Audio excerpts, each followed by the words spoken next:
The Bins of Cotteridge Down. This book is dedicated to life's unsung heroes, the common street bins. Keep up the good work. In a corner of England lies an old town, a curious place. It's called Cotteridge Down.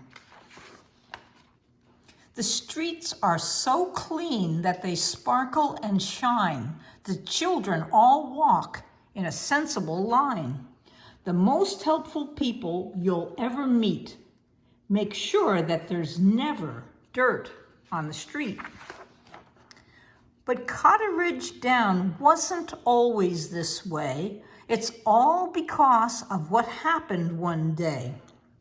When Cotteridge Down was not at all clean, but the smelliest, dirtiest place ever seen. Festering rubbish was left on the ground. Filthy old carpets and boots lay around. Things flung out the window, pinged out the door.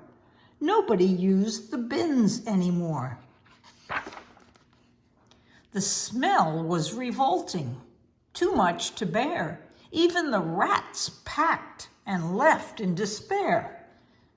Fed up and cross with the state of the place, an empty street bin said, "What a disgrace." Right, that's it. Enough is enough. Now it is time for the bins to get tough.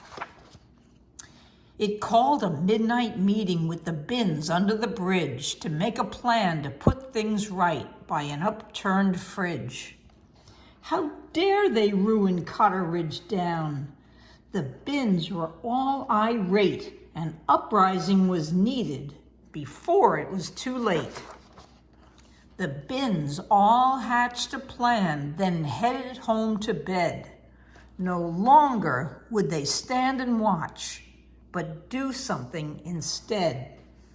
Morning came, the plan began. These bins were on a mission to carry out the greatest cleaning expedition. 3, 2, 1, go! The bins set off. It was time to put things right, swerving corners as they raced at the speed of light. They went for those who made the mess, who'd started now to run. But they were picked up in a flash and plonked in one by one. Filthy Phil and Fred were caught as they tried to hide. They had spent the last week spitting milkshake on the slide. And Johnny Gruffs, the builder, who made the grave mistake of fly-tipping his rubbish every day into the lake. Grumpy Mrs. Grobble was picked up by her dress. She had never bothered to pick up her dog's mess. And finally, a bin spun round and scooped up a naughty Claire for sticking her blue bubble gum on that lady's chair. In half an hour, the job was done. The bins had caught the lot. Everyone who'd made such mess up to their necks in grot. The bins paraded what they'd caught in the longest line you've seen, then headed off to London so they could show the Queen. The news crews came out in droves. This story must be told, and people all around the world watched this all unfold. As they passed through crowds, they were greeted with a cheer, and when the bins saw their support, they shed a little tear. The Queen was most impressed and gave the royal wave. Her guardsmen gave them a salute because they'd been so brave. Thanks for stopping by. I hope you all can see that now you have to put things right, the Queen said cheerily. Those in bins agreed they'd caused a dreadful mess, so hurried home to clean it up. Expedition a success.